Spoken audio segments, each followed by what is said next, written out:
से कक्षा 12 का भौतिक विज्ञान हम लोग स्टार्ट कर रहे हैं और कुछ चीजें भौतिक विज्ञान में हमने आपको पढ़ा दिया था, है ना। एक दो पार्ट पढ़ा दिया। आज हम लोग चौथा पार्ट पढ़ेंगे, संधारित्र तथा प्रवैद्युत, है ना।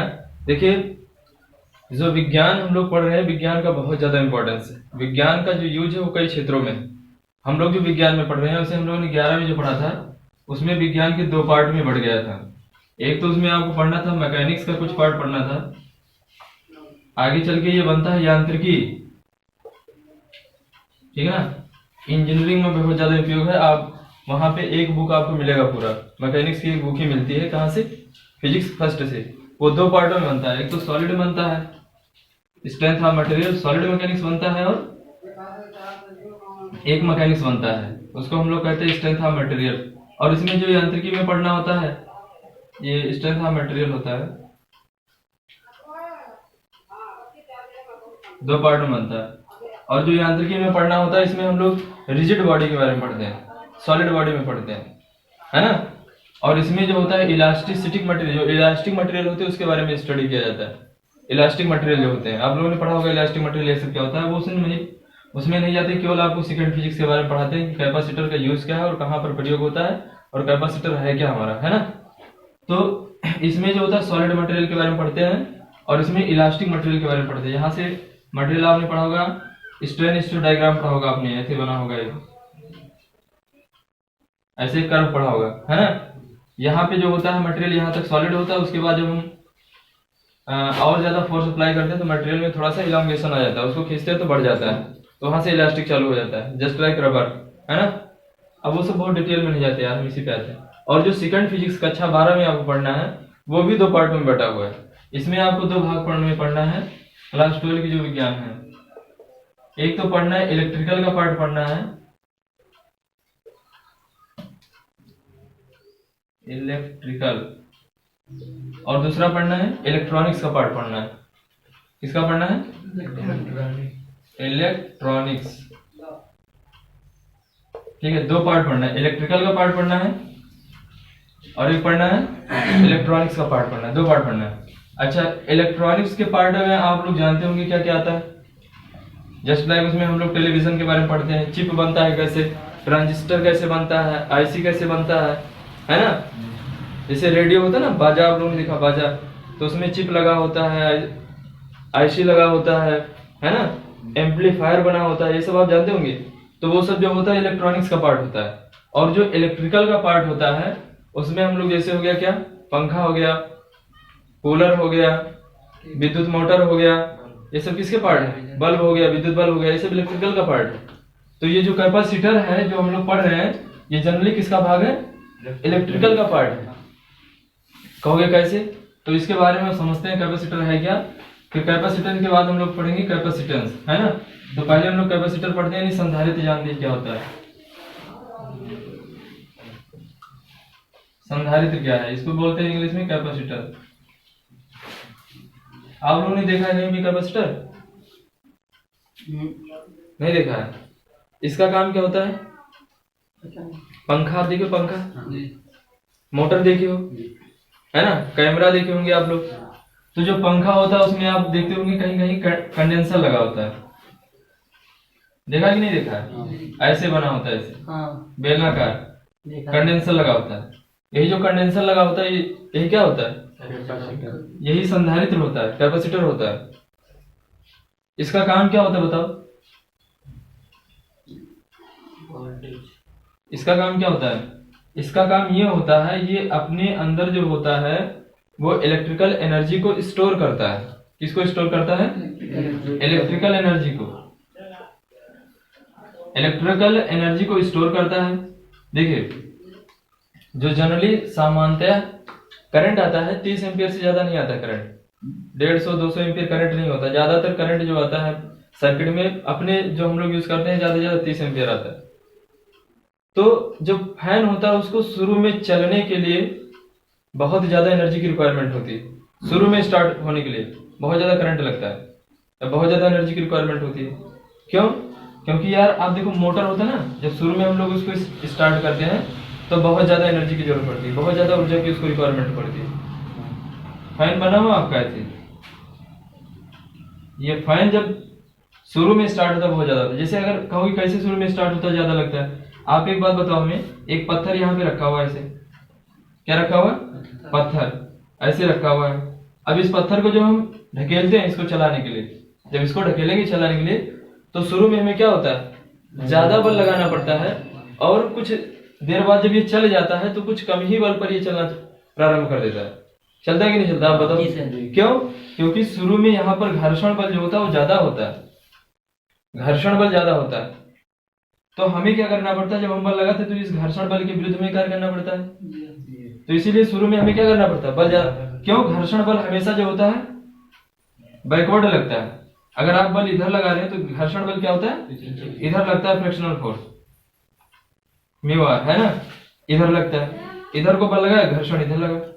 तो जब शुरू में हम लोग बल लगाते हैं इसको ढकेलने के लिए, तो घर्षण बल इधर, जैसे जैसे आप इस बल की वैल्यू बढ़ाओगे वैसे वैसे ये बल बढ़ता जाता है। अब ये दीवार है ना, इसको मैं ऐसे ढकेलना, ये बोर्ड है, अभी इसको मैं ऐसे ढकेलना चाहूं इधर को, तो ये अब मैं ढकेल रहा हूं इधर, लेकिन ये क्यों नहीं इधर जा रहा है? क्योंकि जैसे हम इधर बल लगाते हैं तो एक बल इधर से लगता है, जो हमारे बल को क्या करता है, रोकता है, वो घर्षण बल होता है। तो जैसे आप इस पे ये पत्थर रखा हुआ, इस पे आप बल लगाओगे इसको इधर ढकेलने के लिए, तो इधर वाला जो बल होगा वो इस बल को क्या करेगा, रोकेगा। लेकिन जब हम इस बल की वैल्यू बढ़ाते जाएंगे तो इसकी एक लिमिटेड वैल्यू तो होती है कि इससे ज्यादा आप नहीं रोक पाएगा। भाई एक मटेरियल है उसको आप खींच रहे हो, ऐसे खींचते जा रहे हो, लेकिन वो जब तक रोक पाएगा रोकेगा, लेकिन जब आप बहुत ज्यादा बल लगाओगे तो क्या करिएगा, ब्रेक कर देगा। तो वही कंडीशन होती है। जैसे क्या होता है, जैसे फैन जब चलना होता है तो शुरू में जब आता है करंट, उसमें फैन में प्रवेश करता है, करंट आया फैन में प्रवेश किया, तो फैन में क्या है, अभी रुका हुआ है, इसका मतलब वहां पर घर्षण ज्यादा है। जब वो रोटेट करने लगता है तो घर्षण क्या होता है, कम हो जाता है। तो शुरू में जब घर्षण ज्यादा है तो उसको चलाने के लिए क्या करना पड़ेगा, ज्यादा एनर्जी की जरूरत पड़ेगी, ज्यादा करंट की जरूरत पड़ेगी, पड़ेगी नहीं पड़ेगी? तो उतना करंट जो होता है इस फैन को नहीं मिल पाता, या जो मोटर होता है उसको उतना नहीं मिल पाता। तो हम लोग क्या करते हैं, वहां पे कंडेंसर लगाते हैं। तो इस कंडेंसर का काम क्या होता है, ये कंडेंसर क्या होता है, फटाफट अपने अंदर एनर्जी क्या होता है, स्टोर करता है, जो करंट होगा उसको स्टोर कर लेगा।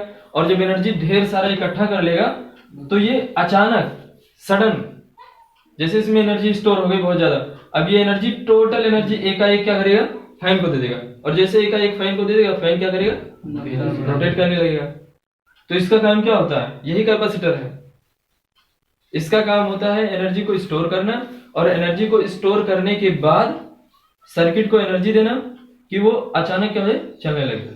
तो वो संधारित्र है, समझ गए? और जो संधारित्र होता है उसके बाद आती है धारिता, कैपेसिटेंस, जो हम आपको कल पढ़ा रहे थे, कैपेसिटेंस।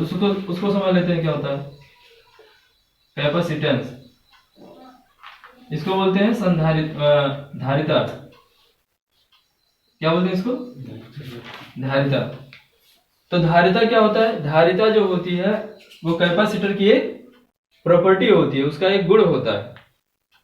उसका गुण क्या होता है, जैसे भाई ये कैपेसिटर कंडेंसर है, तो इसके अंदर इलेक्ट्रिकल एनर्जी या आवेश को इकट्ठा करने की एक क्षमता तो होगी, उससे ज्यादा।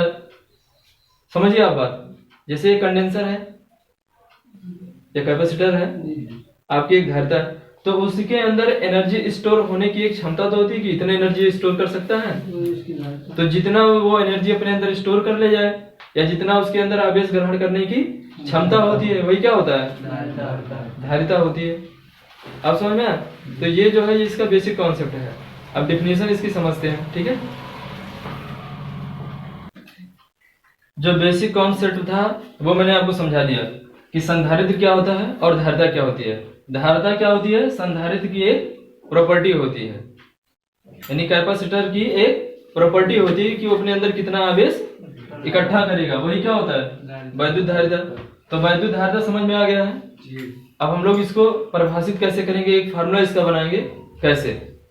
तो ये आप समझिए, वैद्युत धारिता क्या होती है, किसी भी चालक के आवेश ग्रहण करने की माप होती है, क्षमता होती है कि कितना अपने अंदर वो आवेश ग्रहण कर सकता है, कितना अपने अंदर आवेश इकट्ठा कर सकता है ना।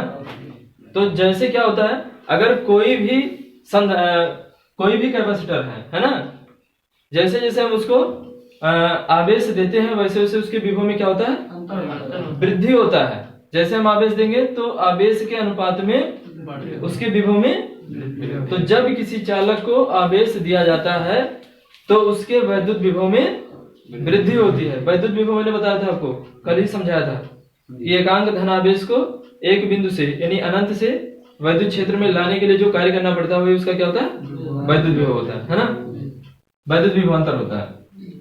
तो जैसे जैसे हम किसी चालक को, जब ऐसे लिख रहा हूं, जब किसी चालक को आवेश दिया जाता है, क्या दिया जाता है, आवेश दिया जाता है, तो उसी के अनुपात में, उसी के अनुपात में चालक के, उसी के अनुपात में चालक के वैद्युत विभव में वृद्धि होती है। अनुपात का मतलब बताया था कि जिस अनुपात में हम उसको आवेश देंगे उसी के अनुपात में, उसी के अनुपात में उसके वैद्युत विभव में वृद्धि होगा। जैसे उसी के अनुपात का मतलब एक बार समझ लेते हैं। जैसे मान लो मैंने दे दिया आवेश 8 कूलम, कितना दिया 8, और वैद्युत विभव कितना हो गया 4 वोल्ट। आवेश दिया कितना 8 कूलम और वैद्युत विभव कितना हो गया 4, तो 4 दूनी 8, 2 बनाना। अब मैंने कर दिया आवेश 16 कूलम, तो अब अनुपात क्या होना चाहिए, बराबर होना चाहिए, सेम अनुपात में बढ़ना चाहिए ना। तो अब ये विभव कितना हो जाएगा 8, तभी तो 2 बनेगा ना।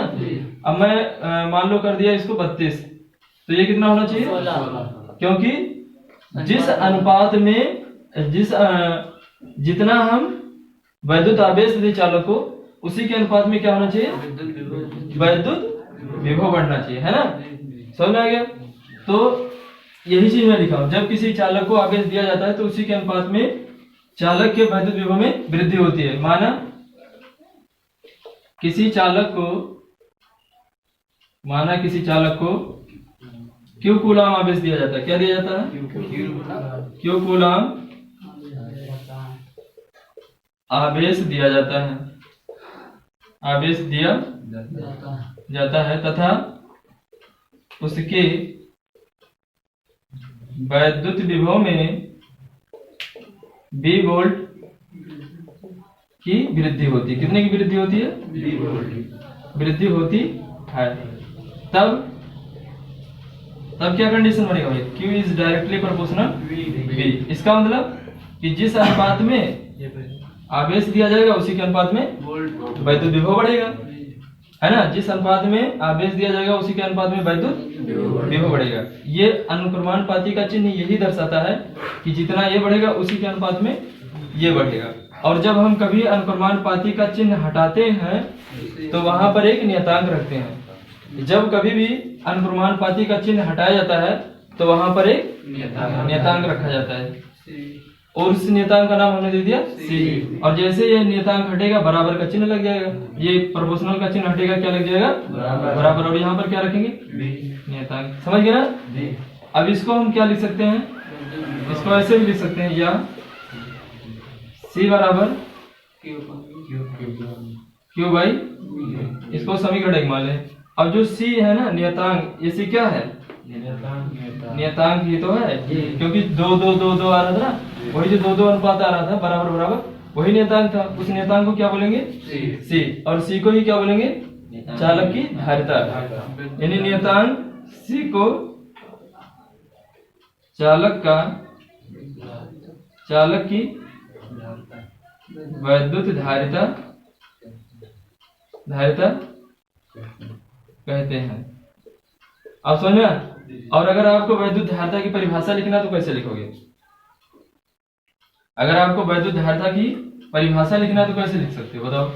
यहीं से हम लोग परिभाषा बना लेंगे, हमें कुछ नहीं करना है भाई, यहीं से परिभाषा बना लेंगे। कैसे, किसी चालक को दिए गए आवेश, किसी चालक को दिए गए आवेश तथा चालक के विभव में होने वाली वृद्धि के अनुपात को ही चालक की वैद्युत धारिता कहते हैं, है ना। तो इसको लिखेंगे क्या लिखेंगे? चालक की वैद्युत धारिता की परिभाषा क्या लिखेंगे? किसी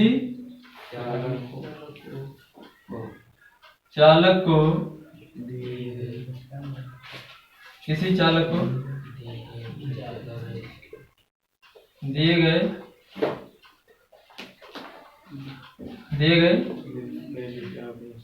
वैद्युत आवेश तथा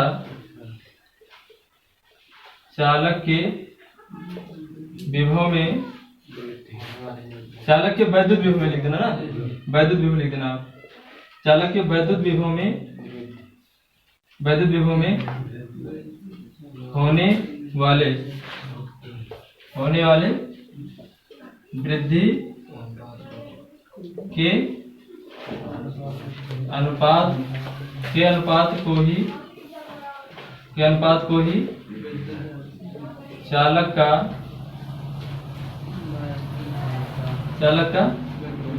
या चालक की वैद्युत धारिता कहते हैं। चालक की वैद्युत धारिता कहते हैं। और धारिता का सीधा सीधा मतलब हुआ आवेश ग्रहण करने की माप से होता है कि कितना आवेश अपने अंदर वो इकट्ठा करेगा। समझ गए ना? स्टोरेज से होता है, यानी स्टोरेज कितना इलेक्ट्रिक स्टोरेज होता है, कितना अपने अंदर इलेक्ट्रिकल एनर्जी स्टोर करता है, ऊर्जा, है ना? इतना समझ में आ गया वैद्युत धारिता की। अब हम लोग इसका जो होगा वो निकालेंगे, वैद्युत धारिता का मात्रक। वैद्युत धारिता का मात्रक तथा बीमा पढ़ेंगे। ठीक है, तो नेक्स्ट टॉपिक अपना है वैद्युत धारिता की बीमा और वैद्युत धारिता का मात्रक। ठीक है, तो वैद्युत धारिता का मात्रक आप कैसे निकाल सकते हो? देखो, वैद्युत धारिता बराबर क्या होता है? Q बाई B, है ना? Q बाई तो लिखेंगे, किधर लिख रहा मैं? वैद्युत धारिता का मात्रक बराबर क्या हो जाएगा? कूलाम का मात्रक, आवेश का मात्रक, वैद्युत आवेश का मात्रक, वैद्युत आवेश का मात्रक बटा वैद्युत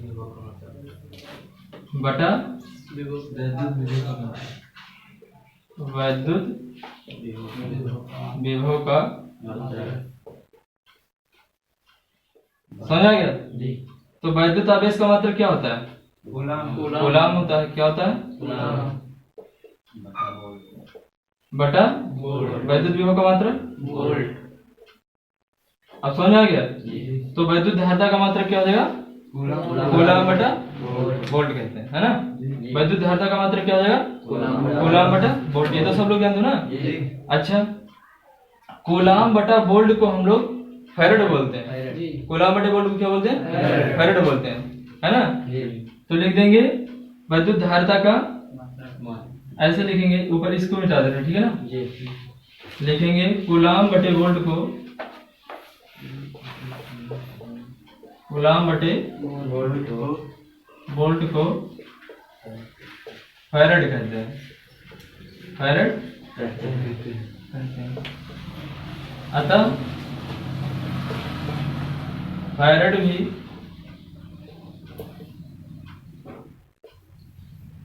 वैद्युत धारिता का मात्रक होता है।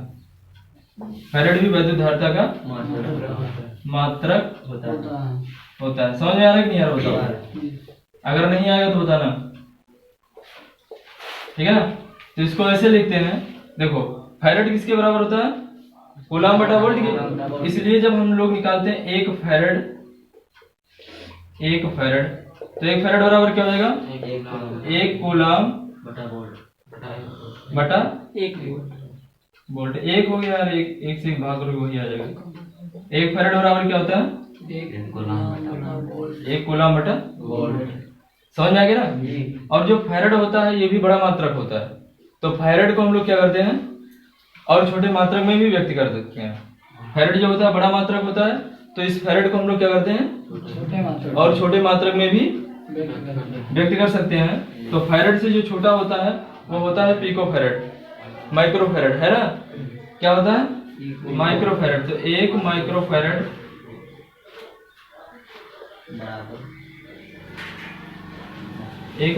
बराबर होता है 10 की घात -6 फैरेड। समझ गए ना? 1 पिको फैरेड बराबर होता है 1 पिको फैरेड बराबर होता है 10 की घात -12 फैरेड। और इसको शॉर्ट में भैया ऐसे लिखते हैं, फैरेड को F से रिप्रेजेंट करते हैं। किससे रिप्रेजेंट करते हैं? F से। तो कहीं कहीं ऐसे लिखा होगा 1 माइक्रो फैरेड बराबर 10⁻⁻6 F। इसका मतलब होता है 1 माइक्रो फैरेड बराबर 10 की घात -6 फैरेड। 1 पिको फैरेड बराबर होता है 10 की घात -12 फैरेड। तो ऐसे लिखा होगा तो समझ लेना वही चीज लिखा हुआ है कि नहीं है? तो ये चीज समझ में आ गई? अच्छा, मैं अगर कह दूं कि जो आवेश है, देखो अगर 1 फैरेड की परिभाषा की बात की जाए तो कैसे लिखोगे? 1 फैरेड की परिभाषा की बात करोगे तो 1 फैरेड परिभाषा का मतलब ये हो गया कि 1 कूलाम आवेश देने पर, देखो 1 फैरेड बराबर क्या निकला? 1 फैरेड बराबर आप कह रहे हैं 1 कूलाम बटा वोल्ट। इसका मतलब 1 कूलाम आवेश देने पर जो वैद्युत विभव में वृद्धि होगी वो कितनी होगी? 1 वोल्ट होगा। समझ गए ना? कि 1 कूलाम जब आवेश देंगे तो वैद्युत विभव में कितना आए? भैया 1/1 तभी तो 1 फैरेड बनेगा। 1 फैरेड कैसे बनेगा आप हमें बताओ? 1 फैरेड आपका कैसे बनेगा? जब ऊपर 1 हो और इसका मतलब 1 कूलाम आवेश हो और 1 कूलाम क्या हो, और अगर यहाँ 2 हो गया तो 0.5 नहीं हो जाएगा। तो 1 फैरेड बराबर होता है, 1 फैरेड का मतलब होता है, अतः 1 फैरेड किसी भी संधारित्र की वह धारिता है जिसे 1 कूलाम आवेश देने पर उसके विभव में 1 वोल्ट की वृद्धि हो। ये इसकी परिभाषा बन जाएगी, फैरेड की परिभाषा, कि 1 फैरेड किसी संधारित्र की वह धारिता होती है जिसे 1 कूलाम आवेश देने पर उसकी धारिता में 1 वोल्ट के विभव में वृद्धि हो, 1 वोल्ट का विभव बढ़ जाए। समझ में आ गया? अब आते हैं, ये तो हो गया इसका ही। अब हम इसकी बीमा कैसे निकालते भाई? ये तो हमने हेडिंग डाला था कि संधारित्र की मात्रक और संधारित्र का वो धारिता का मात्रक और धारिता का बीमा, है ना? तो बीमा कैसे निकालोगे आपने? तो बीमा निकालने के लिए सबसे पहले काम हमें ये करना होगा, बीमा निकालने के लिए सबसे पहला काम हमें ये, देखिए संधारित्र की बीमा निकालने के लिए सबसे पहले हमें जो धारिता होगा उस धारिता को मूल मात्रक में बनाना पड़ेगा। और मैंने बताया था मूल मात्रक होते हैं 7। कूलाम जो होता है ये मूल मात्रक नहीं है, 7 ही मूल मात्रक होते हैं।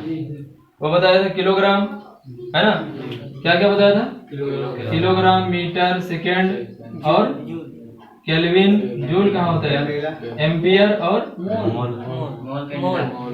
थीटा, है ना? ये सब होते हैं। तो इसमें देखो जो कूलाम है क्या? केल्विन, कैंडेला लिख दिया, चलो ठीक। अब देखो सुनिए, अब उसका यूज नहीं है, जिसका यूज मैं बता रहा हूँ। देखो जो कूलाम है वो आपका मूल मात्रक नहीं है और ना ही वोल्ट आपका मूल मात्रक है। तो इसको हमें कूलाम को और वोल्ट को क्या करना पड़ेगा? मूल मात्रक में बनाना पड़ेगा। तो आप जानते हो कूलाम कैसे आया होगा? Q बराबर फार्मूला क्या होता है? I into T. F नहीं यार, Q बराबर I इंटू टी होता है। एक कक्षा 10 में आप पढ़े होंगे ना, विद्युत आवेश और वैद्युत धारा में संबंध। ये कक्षा 10 में तो पढ़ा है Q बराबर I टी। तो ये I क्या हो गया? एम्पियर। तो देखो ये मूल मात्रक हो गया एम्पियर और T सेकेंड।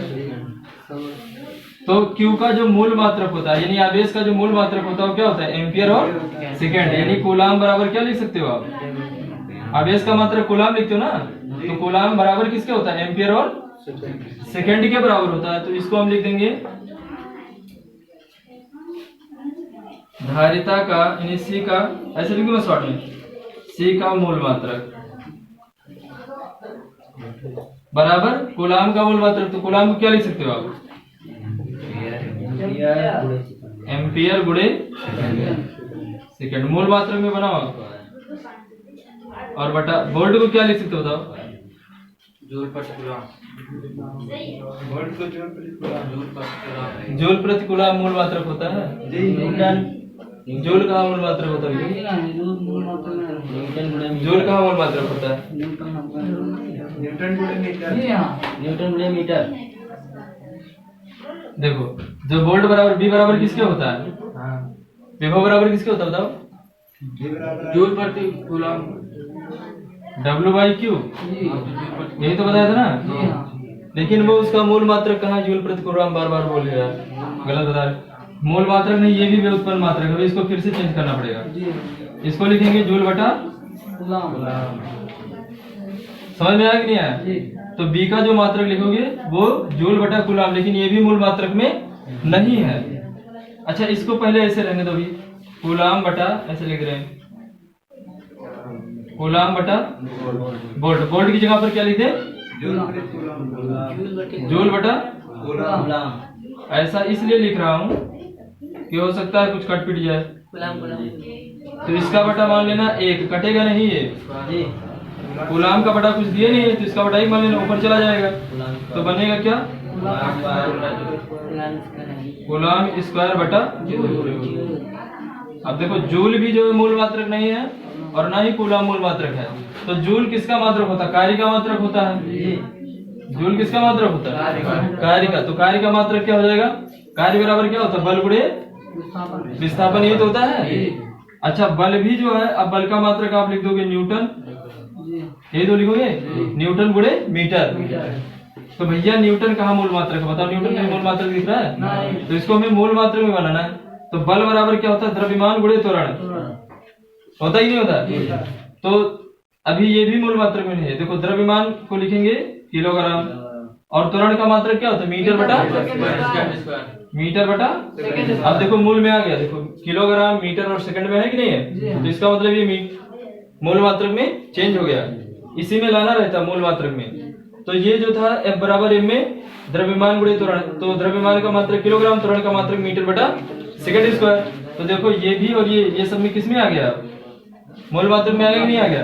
तो जब हम कार्य का मूल मात्रक निकालेंगे तो लिखेंगे किलोग्राम मीटर बटा सेकंड स्क्वायर गुणे बल का मात्रक गुणे डी का मात्रक। डी का मात्रक क्या हो जाएगा? मीटर। तो यहाँ से इसका जो मात्रक निकल के आ जाएगा वो आ जाएगा किलोग्राम मीटर गुणे मीटर 2 बार है, और बटा सेकंड स्क्वायर है, तो सेकंड स्क्वायर को ऊपर ले जाएंगे, तो प्लस में ऊपर जाएगा तो माइनस। तो इसलिए जो जूल का मात्रक होगा, यानी कार्य का मात्रक जूल होता है, तो जूल को जब मूल मात्रक में चेंज करेंगे तो वो क्या बन जाएगा? किलोग्राम मीटर स्क्वायर और सेकंड की घात -2। और अभी कूलम को मैंने चेंज करके बताया। कूलम को जब चेंज किए थे तो क्या आया था? एम्पियर गुणे क्या आया था? सेकेंड आया था कि नहीं आया था? तो इसका हो जाएगा एम्पियर गुणे सेकेंड, किसका? कूलम का। आप हिंदी में लिख रहे हो, थोड़ा शॉर्ट बन जाए इसलिए मीटर किलोग्राम शॉर्ट में लिख दिया है ना।